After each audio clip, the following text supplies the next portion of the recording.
السلام عليكم ورحمة الله تعالى وبركاته. مرحبا بكم في درس آخر من دروس تعلم سكراتش بالدارجة. في هذا الدرس هذا غادي نشرحوا شنو هي البرمجة، نشرحوا شنو هي البرمجة ونشرحوا بعض المفاهيم نبداو شنو هي البرمجة. كما كتعرفوا البرمجة راه التعريف ديالها هي واحد العملية ديال الكتابية، يعني مجموعة كتابية ولا هكاك، يعني واحد الأوامر أو توجيه أوامر للأجهزة الإلكترونية.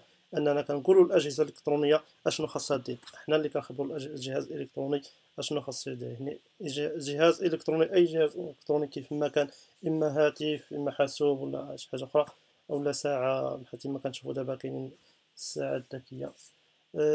أي حاجة يعني بلا برمجة راه والو، إلا ما قلناش ليها شنو خاصها دير وما عطيناهاش واحد البرمجة راه والو.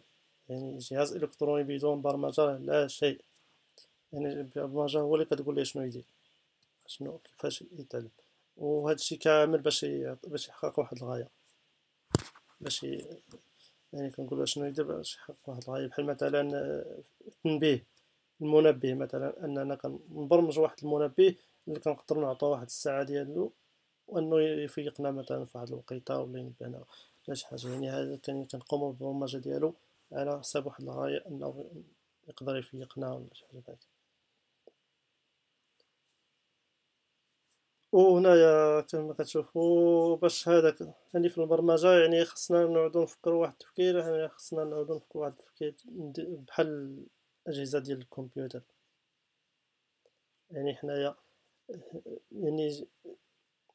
يعني خاص يكون عندنا واحد التفكير. يعني دابا بينا نقولوا الكمبيوتر شي حاجة، خصنا نعرفوا طريقة التعامل معاه باش يفهمنا. خصنا نعطوه واحد السلسلة من الخطوات بسيطة، ماشي نجوه ديريكت نقولوا ليه فيقني في الصباح ولا شي حاجة بحال هكا.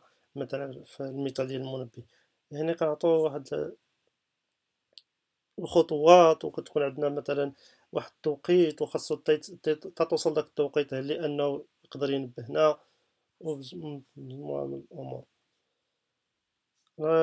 ندير واحد المثال باش نفهمو كيفاش خاصنا نفكرو كجهاز كمبيوتر.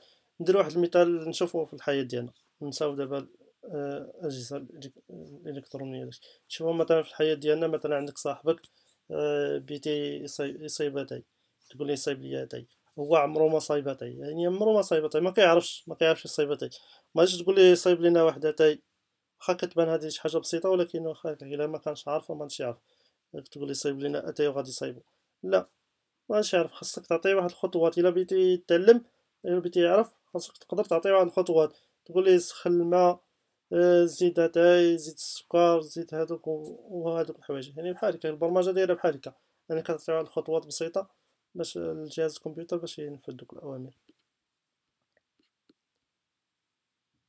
يعني تقريبا بحال مثلا عندنا مثلا جهاز الكمبيوتر بينا يرسم لينا واحد اللوحه بحال هذا الشكل هذا، بحال الشكل هذا. يعني كنعطيو واحد الاوامر يعني بالترتيب.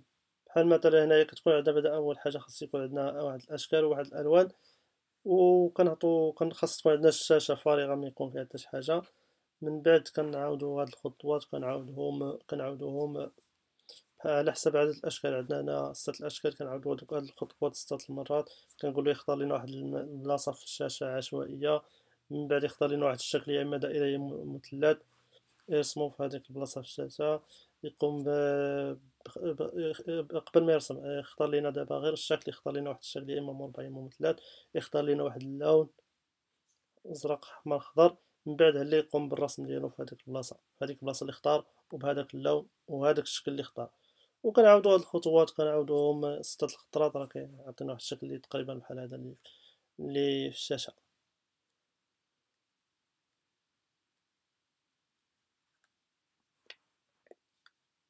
شكرا على المتابعة، ونتلاقاو في الدرس الآخر، درس جديد إن شاء الله.